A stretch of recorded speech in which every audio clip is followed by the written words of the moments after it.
رات کو سو جانے کے بعد قیدی قید خانے کی تکلیف سے اور بادشاہ اپنی سلطنت اور دولت کے احساس سے بے خبر ہو جاتے ہیں۔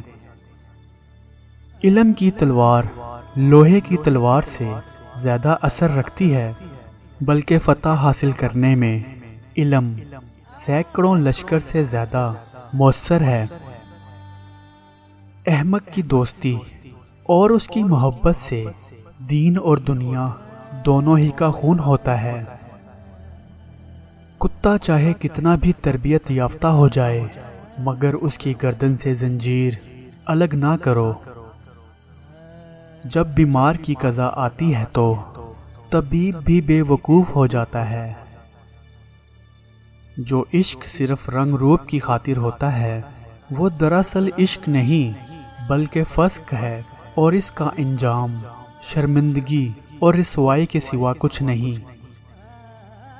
جدائی کا ایک لمحہ بھی عاشق کے نزدیک 1 سال کے برابر ہے۔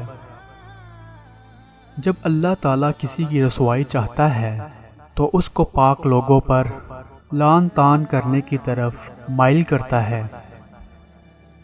اللہ تعالیٰ جب کسی فرد کی عیب پوشی کرنا چاہتا ہے تو اسے معیب لوگوں کے عیب پر بھی بات نہ کرنے کی توفیق بخش دیتا ہے۔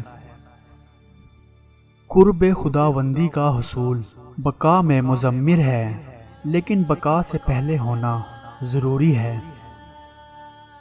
کتنے بھی متقی ہو جاؤ مگر نفس سے کبھی بے فکر نہ ہونا۔ کوئی ناقص ذہن کسی کام کے مقام کو نہیں سمجھ سکتا۔ ہر شر اور عیب بھی اپنی پیدائش کے لحاظ سے حکمت کا حامل ہے۔ اللہ والوں کی باتیں سکون قلب عطا کرتی ہیں، اور اہل ظاہر کی باتیں دل میں انتشار اور بے اطمینانی پیدا کرتی ہیں۔ اے لوگو!